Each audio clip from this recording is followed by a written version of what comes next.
Welcome to The Great Resignation, a special series of Let's Talk About It, brought to you by Stearns Financial Group and dedicated to discussing the most relevant financial and economic news impacting the investment market. In this edition, the conversation focuses on a term coined to describe the unprecedented numbers of people intentionally leaving the workforce provoked by COVID-19. It's called the Great Resignation. What is it? What factors are causing it? Is it about to end, or are we looking at a lasting trend? And most importantly, how does it impact you? Whether you're a boss, an employee, a consumer, or an investor. If you like what you hear, please be sure to follow, comment, and share. Now, here are your hosts, Dax Dixon and Lindsay Brock. Hello, my name is Dax Dixon, and welcome to a very special edition of Let's Talk About It. In this series, we're going to talk about the Great Resignation, what it is and what it isn't. Over 20 million Americans quit their jobs in the second half of 2021. So obviously, there's a phenomenon going on that has been pandemic fueled over the past couple of years with accelerating either retirements or job quitting. So without further ado, let me introduce you to the team here. Starting off, we're going with the Beast of Bar and the Glue of Greensboro, Lindsay Brock. We also have Boss Lady herself, the head of the Chapel Hill office, Holly Madasser. And finally, last but not least, is Mr. Marathon, JT Thomas. How's everybody doing today? I'm great, Dax. Dax. Excited for this. Yeah. So down those labels. So I'm not gonna lie, I spent quite a bit of time thinking up how I'm gonna introduce each and every one of you. And I'm a little embarrassed about how often I actually rehearse that in my head leading up to this. So Lindsay, are you still doing bar? With the pandemic, I have slowed down a little bit. I miss it. My body misses it a little bit, but I miss the team there. I hope to get back at it as soon as we can get our littlest ones vaccinated. Yeah, so I'm sure pandemic and all the new mom duties can put some appropriate interruptions in that. Yeah, yes. Exactly. Yeah, I was going to say the addition of the little one probably put an additional kink in your schedule. Yes. And obviously the pandemic has touched a lot of our lives, and one of those has been obviously the health impacts, without stating the obvious, but also how we live and work. Work has been one of the bigger ones that have been impacted. Luckily, each one of us is part of what they're calling the laptop class, so we're able to work from home. But obviously there's a lot of happening within the economy, those that may not be as fortunate to work from home, that this has been impacted. As I mentioned, there's 20 million people quit in the second half of 2021. And when we hear the Great Resignation, it made us sound a little bit like there's a lot of retirements going on. I know, JT, for one, you were like a little, at least skeptical of the term Great Resignation. You weren't sure if it's a marketing gimmick, or whether, we're trying to drive clicks on a website, or if there's actually something going on that's making people quit their jobs earlier or even retire earlier. So what have you found? Yeah, no, it's true, Dax. You appropriate label, doubting Thomas. I tend to resist the big, broad labels, but it's a catchy phrase that captures people's imagination because it does encapsulate an underlying trend. Now, is it truly resignation? I think that's what we're going to unpack a lot in this conversation. I think there is a fair amount of that going on, and there's statistics to back it up. That particularly in, as you described, maybe the more senior segments of the workforce, particularly those that are able to see the benefits on their balance sheet from the remarkable recovery from COVID, fostered by a lot of the economic policies on the government side, perhaps. But those who have been so benefited certainly are participating and perhaps moving into retirement or partial retirement more quickly. Probably the rest of the phenomena, and this is maybe a bit more concentrated in the younger generations, it's not as much a true resignation as it is a recycling or a reinvention. And so, they're finding ways to, maybe not to go all economic wonky on you, but Adam Smith kind of got it right. The invisible hand, we're all economic actors responding to our financial incentives. And the incentive is to be able to move up to a different type of job. And that's created a lot of resignations in the process as folks find better opportunities. So, those two together have fallen under this broad sort of descriptor of the Great Resignation. Well, Yeah, so JT, how much of that also is made up of this work-life balance that the pandemic has maybe made us consider a little bit more heavily? I mean, I think it's all of those things. I mean, I think it's on the upper end. Perhaps the more senior workers are finding that many of those jobs are a little less attractive now, right? Under the COVID restrictions or the mask wearing or just the exposure to risk. And so they're less inclined. Their marginal utility from work is lower. On the other end of the folks that, yes, you're dealing with childcare issues, you're dealing with the hassles of trying to be in the workforce when other folks aren't. And again, it really breaks down to a lot of finer niches, if you will. I like Dax's description of the laptop class, but you can think about the huge disparity between folks who are in outdoor work environments where maybe the actual impact is not as direct, except through the supply chain. And so, you have multiple waves rolling through this. And you're right, it's all of those little pieces and how they affect each worker is how they calculate what they want to be doing. Yeah, and I might add that there's a rethinking of the norm as well. So we all got accustomed to a certain way of working. It was okay, work 40, 50, 60, even more hours a week, going into the office, accepted the commute. It was just how it was. And I think the pandemic showed us that work can be done remotely and that it was really nice. A lot of people kind of were able to create a different work-life balance while still maintaining productivity. And I'm not sure that that's going to go away with the end of the pandemic. It forced us to rethink the way we work in general. Yeah, that's a really good point. And actually, Dax, you brought up the fact that I welcomed a child during the pandemic. And so doing a load of wash for the burp cloths in the middle of the day has been immensely helpful, just to get that one load of laundry in and dried, and then I can deal with it, after 5. But I think you're right, Holly. There's this reappraisal and folks hopefully being able to be a little more efficient in how they apply their time.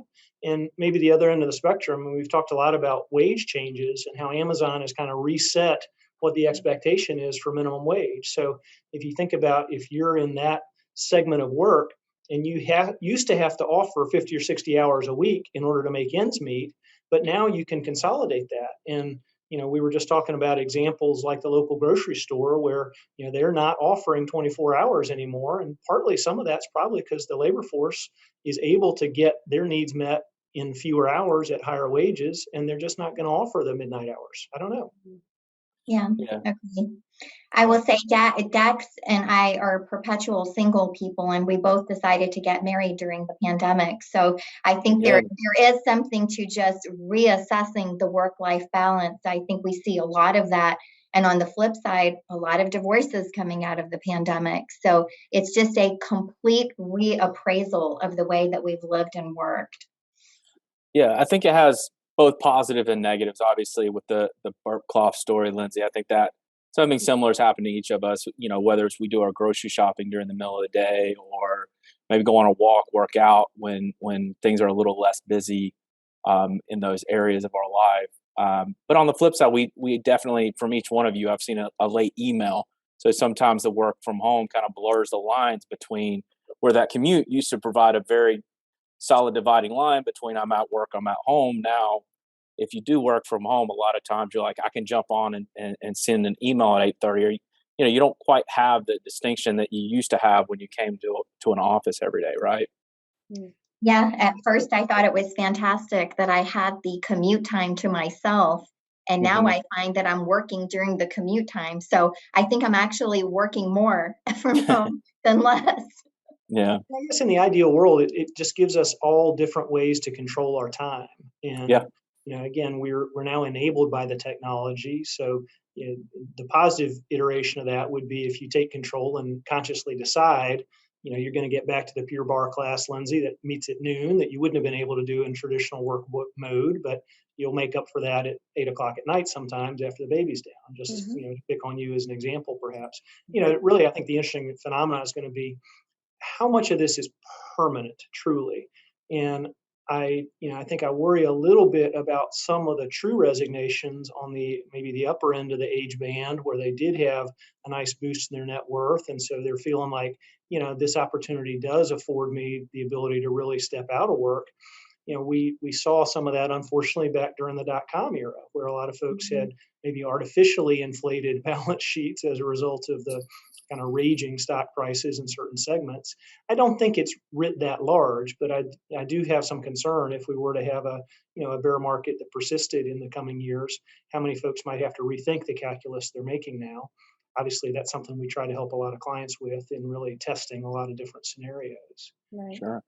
And so to kind of summarize, JT, from your original skepticism to now, it's not necessarily 100% of people accelerating retirement. So there's a segment of the population that is accelerating retirement because of it, whether that's they're reconsidering their work-life balance, whether it's now that you've had a couple of strong years within the investment markets, that the balance sheets are looking better and they can accelerate those retirements. There's certainly a class of people that applies to. However, there's another class called the Great Migration, which is that moving upstream because of whether it's the Amazon effect of raising minimum wage, whether it's a lot of the job markets that and industries that are being impacted are people that may have to work in person, retail, hotels, work with the general public, construction, healthcare, great example. I think I saw a statistic like 8% of all jobs in healthcare are currently open because there's not a rush of people to get into healthcare for obvious reasons. And, Holly, you and I were at dinner with PJ a couple months ago, and he posed a great question. And at the time, I was perplexed by it. He asked, currently we were at 3.9 or 4% unemployment, but we're sitting millions of jobs below pre-pandemic levels through the broader U.S. economy. So I guess the question is, where did all the workers go? Why are all the jobs open? I think we talked a little bit about grocery stores and the changing hours there. Why do we have so many jobs open and we have low unemployment right now? Yeah, I mean, I think that's a multi-pronged answer. As you say, there's the migration upwards. So let's say the bottom tier of service workers were able to negotiate their way into a better position, maybe lower hours, higher income. And so they're set. And who's left to fill those jobs? It's typically been the immigration population, which currently is down about 42%. So that's a lot of people that aren't there to fill those jobs. And I think that's why any one of us can say we've driven by a Wendy's or a McDonald's and seen that it's closed due to lack of labor, right? Mm-hmm. And so if everyone's moving up market, we've got to have somebody there at the bottom. The other point that I would make is that about 1.6 million people, women, have left the workforce permanently. So they're not even included in the unemployment numbers. Mm. That's that artificially depresses the unemployment number. And I think one thing that the pandemic has shown us, speaking as a woman, is that there really is a disparity between caregiving responsibilities between men and women. Women are still the ones who are expected to work and expected to do primary caregiving, and that's caused women to drop out of the workforce. I've read that that's 1/5 of the overall working women population, so 20% is a huge number. Yeah. And most of them will say things like 78% of them say that what they want is increased flexibility, and over 70% say that they want more opportunity. So what I'm hearing from that, if I interpret that, is I not only want flexibility, but I don't want that flexibility to hamper my job growth, my career projection, which has historically been what's happened to women, is that they kind of take time off or they get flexible, they get on mommy track, and their career suffers as a result. Right. And not necessarily that that's a purposeful thing from the employer, but it's more just, when you're not there in sight doing your job, you're maybe not the first one thought of for that promotion or that extra client or, what have you.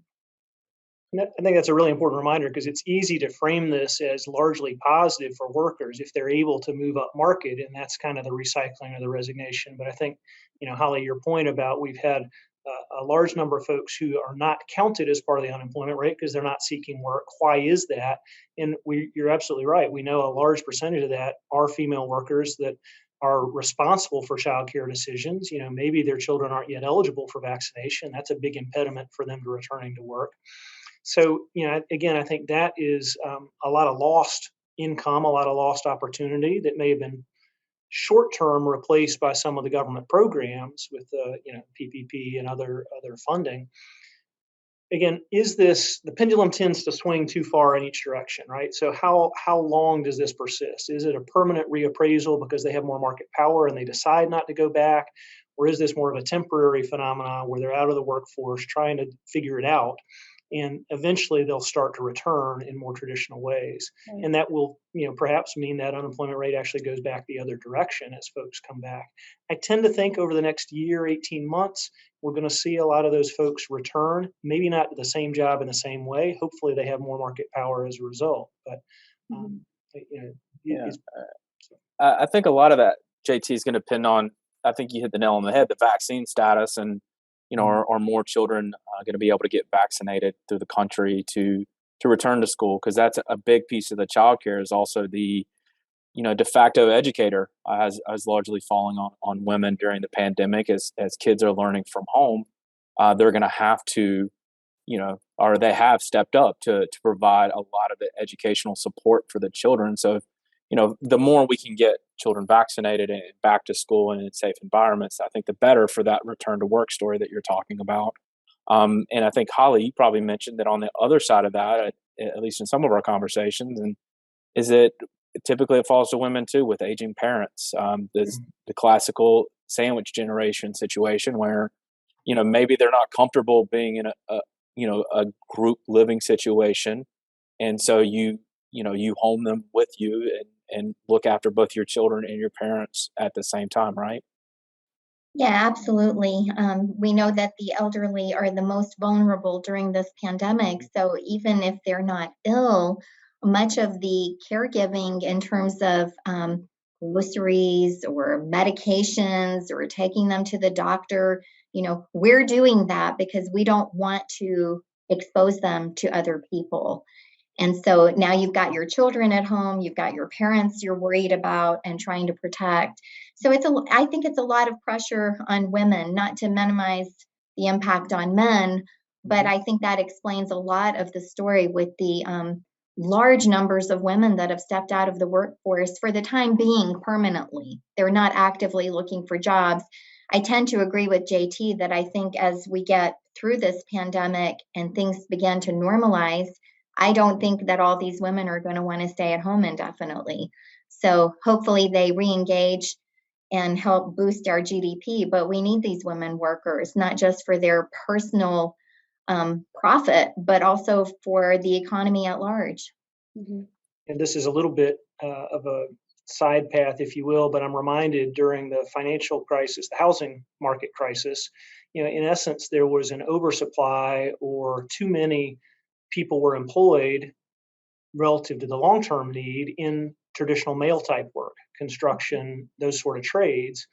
Post that recession, there was a large number of male unemployment factors were particularly high. We're kind of seeing the reverse of that now. And there's going to have to, again, be a resorting into what are the new job types that are appropriate. And the service world's going to look potentially different. Again, with this whole turnover, this exchange of jobs, this migration, if not full resignation, that's really hard for a lot of employers trying to figure out how do we staff what these needs are when we have fewer folks willing to work in this way. And again, on the margin, that's going to create a lot of push for more automation, more technology enablement, more ways to make the process of delivering their service more capital intensive, less labor intensive. Yeah. Again, is that long-term good or bad? It'll depend on what those end wages are and the positions that remain. And one item that I know, Dax and I, you and I have talked about this is, if you go to Wendy's or Chick-fil-A, you're seeing where you normally would see a 18, 19-year-old behind the cash register or in the drive-through, somebody, getting one of their first jobs. And they're now looking at more 14, 15-year-olds, or are they actually doing more of the automated, the iPad that you check in and you get your Chick-fil-A sandwich on? The kiosk, right? Kiosk, yes. Yeah. So, and kind of to summarize everything, and as far as the labor market's concerned, we are seeing extremely low unemployment right now, but there's fewer people participating, whether that's from the lack of immigration during the pandemic or whether that's from people stepping away for childcare duties, I think, or even parent care duties, however you want to say it. I do think that people have pulled back from work during the pandemic, and part of that's the ability to do so, whether that's because of their financial assets have appreciated in value, or whether that's because the government stepped up in a big way to provide a bridge economically for a lot of families throughout the United States through the pandemic. We are seeing less people there, and that has impacted businesses in a way that either they're going to have to raise the wages that they're paying their employees and offer more flexibility, or the shifting of hours. I know that I went to my local Starbucks at 4 the other day, and they said it was 7 to 3 now, so they're closing earlier than they have before. I think you mentioned Harris Teeter is doing the same thing here in the Triangle. A lot of the stores are shifting hours just to account for the lack of labor. Correct? Yeah, and if I could put in a word for the little guy, Yeah. I think it's a good thing. It might be a little painful, but having the leverage to improve your lot in life in the lower and middle classes is very important. The stats that I've looked at says that inflation adjusted wages for the lower and middle class is down 7% from 45 years ago. So Wow. while the laptop generation is, with their investments have seen a huge boom and therefore have more purchasing power and have money on the sidelines, and they're renovating their houses and buying new houses, there's a whole class of people that are struggling to make ends meet, and their situation has actually gotten worse. And so the pandemic sort of provided a reset and gave them the opportunity to leverage what they're doing for, let's say, a more fair wage. I'm 100% convinced that this phenomenon, with or without the pandemic, is part of the reason that as a country we're so politically divided. So we've got to equalize, and one of the silver linings, in my view, surrounding the pandemic is the opportunity for everyone to benefit in this economy. Yeah, I think that's exactly right. I'm a big fan personally of just economic balance throughout the economy. As long as people are participating and feel like they can continue to grow their lives and be productive and have families and raise their kids properly, I think that that's on balance a good thing. So having real wage growth in the economy, as JT mentioned, there may be some short-term inflationary pressure because of that. And that may be painful in certain parts of our economy, but hopefully on the other side of that, you have a more balanced economy on the whole. Right. So, Rising tides lift all boats, as they say. exactly. So we just saw JT, great form, JT, on your pandemic vampire cough there.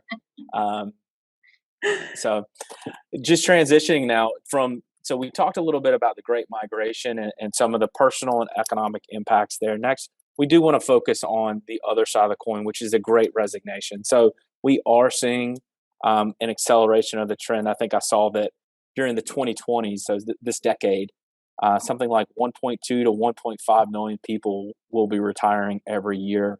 To give that a little bit of context, 10 years ago, that was expected in the 250 to 500,000 people every year range. So there's, obviously the demographics of the baby boomers, they're now pushing against up against those retirement years en masse. So I think on the flip side, though, we are seeing about 75% of baby boomers have decided are thinking about accelerating their retirement because of the pandemic. So I think it was a trend that was happening anyways throughout this decade, but the pandemic and some of the things we talked about have certainly accelerated that, right? Right. I'm sure. I mean, that work-life balance has also hit them to an extent, because a lot of those baby boomers are seeing grandchildren now, and they've decided to step back from work to participate more heavily in either childcare or just enjoying their time with their families. Yes, dare I say as a boomer that I lost 10 pounds at the beginning of the pandemic, and sadly I'm up 8. So up 8 from the trough or up 8 since the pandemic, Holly? No, up 8 from the trough. So I'm still Okay.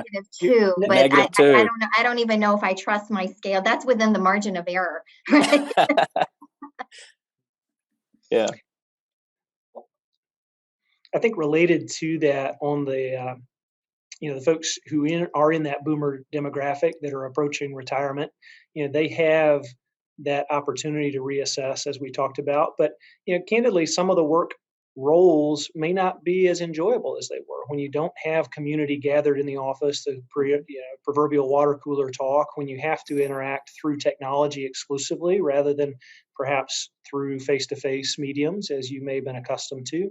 Again, on the margin, that makes some of the style of work less attractive, less engaging, and raises the propensity to try to exit a little bit earlier. That's a really great point, JT. And I think that that's actually one of the biggest risks that we see with retirees or those who are considering retirement, that we work with is making sure to continue your community, right? So you don't want that person who is thriving in an office setting to all of a sudden be sitting at home in their armchair all the time. We need to coach as their community, to reach out further in their family or their neighborhood or church or for anything. And of course, it's harder in COVID to maintain community in any of its forms because of this, all the restrictions. And again, maybe, hopefully, I don't want to get too optimistic, but perhaps we're closer to the last battle with this Omicron wave, perhaps making this more endemic, and we'll get back to more normal things and reopening, et cetera. But particularly if you're privileged to have the opportunity to think about making your retirement come a little quicker, having a good plan, making sure you have that chapter mapped out as to how you want to fill that time productively to pursue things like health and hobbies and people that bring you fulfillment. So making sure you have that engagement plan in front of you as you approach the retirement decision. Yeah, I think that's a great point, because I think over the past couple of years we have been somewhat isolated from community.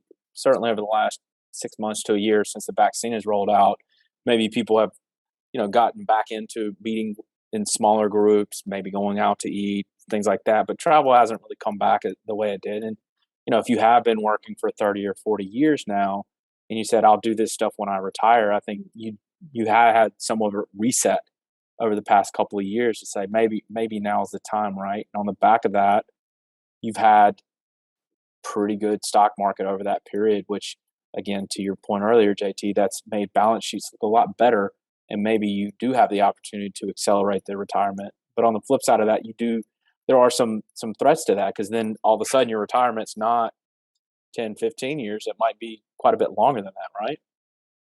Well, I would just say that as a whole, we've added about 10 years to life expectancy since 1960. So people are living longer. And if you're retiring earlier, many of us, hopefully, I'm knocking on wood, might have, 20 to 30 years of, let's say, recreation time, right? And so many of the people that I'm talking to who are contemplating early, quote unquote, retirement are actually looking at encore careers. So it might be something like, I used to be a doctor. Now I'm importing flowers and selling, online. Or now I'm working at Starbucks just so I can get healthcare benefits before I reach the age of 65. And so there's a lot of that I don't think we've seen come to fruition yet. Right now, we're seeing the resignations.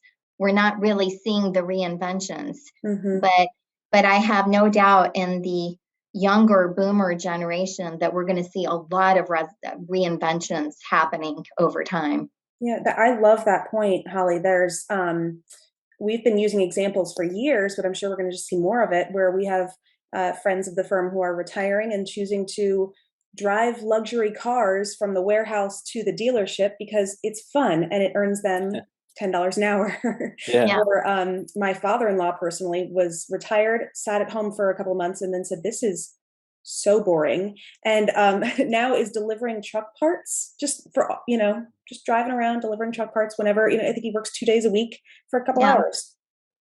something to Yeah. do, some sort of benefit, some sort of camaraderie, but also just something fun. Mhm. So it doesn't feel like a job. It just feels like, productivity. I think it's important for people to understand that productivity is different from recreation. And, I know we talk to a lot of people who think that, well, I'm going to retire and play golf or travel. Well, you're not going to do that 24/7, 365 days a week. And you need a reason to get out of bed generally. So I think you're going to see more and more purposeful types of activities that maybe aren't driven primarily by income. Yeah, I do have to also give you one more example. I just met with a client yesterday who we presented a financial plan, and he's halfway through writing his book that I look forward to reading about. And he's not an author by career, so he is retiring Wow. from corporate America and just writing a book for fun. And I can't wait. But so something like that somebody's been having in the back of their mind for years, and now will have the opportunity to do it and get published. It's very exciting. Yeah. Right. Well, Yeah. again, not to shift into marketing speak, but I do hearken to our tagline of empowering your purposeful life, and it's exciting to see people thinking about those purposeful decisions, and particularly with the perhaps earlier retirement and folks who still have a lot of productivity in their kind of go-go years of retirement, a lot of wealth of knowledge, wealth of experience, wealth of insight, to be able to contribute that to society in some ways, through philanthropic efforts, through volunteerism, through, ways where they can be participating in a board or something like that, that may or may not bring pay or remuneration, but certainly is a way to productively engage and give back at the same time. Absolutely. Yeah, and even on the investing front, I know we have started a platform where you can invest in alignment with your values, and seeing this big disparity during the pandemic of people not having access to healthcare or safe working conditions has caused a massive inflow of investment dollars into ESG and sustainable funds. So I'm very proud of us for participating in that and providing our clients, retired or not, an opportunity to participate and invest in alignment with their values. Absolutely. So, and just to wrap up, in with the threat of stating the obvious, the pandemic has obviously been very disruptive in a number of ways. But I think as a society, one thing that we do well is learn from our experiences and adjust through time to those. And I know that moving forward, there's a lot of threats out there as far as from a work-life balance and from an employment perspective and broadly within the economy. I believe there are some threats to whether that's supply chain disruption or whether that's inflation. But over time, I think we'll be good at solving what those threats are, and we'll be able to adjust and move. And I think short term it will be disruptive, but over the long term, whether that's through technology or working together, or some of the things within ESG to push through, changes through our society. I think on balance, I hope that they'll be positive for both us, our clients, and our society. So throughout this series, this is the first one where we just define what the Great Resignation was. I think we'll hit on a lot of what you were talking about, JT. If what does it take to be ready to retire and resign, both from a mental perspective, but also the financial perspective. We have a series or an episode on each one of those. We'll dive deeper into how the pandemic and the Great Resignation has impacted women in work, and then finally we'll also talk about how the business owner, because currently business owners are being squeezed on both sides. They're thinking, hey, we might want to retire and sell our business, but on the other side, we're not finding enough employees at the current time to just stay in business and stay operating at full capacity. So with that, I'll go ahead and wrap up unless any of you have any parting thoughts. No, thank you so much, Dax, Holly, JT. No. This was great. Yeah, thank you guys. Appreciate the collaboration. Well done. All right. Take care, guys. Stearns Financial Group is an investment management firm with offices in Chapel Hill and Greensboro, North Carolina. Securities are offered through Hightower Securities, LLC, member FINRA, SIPC. Hightower Advisors, LLC is an SEC-registered investment advisor. Refer to brokercheck.finra.org for more information. This podcast is copyrighted and all rights reserved. The content of this podcast is for information only and not intended to serve as financial, legal, medical, or any other form of professional advice.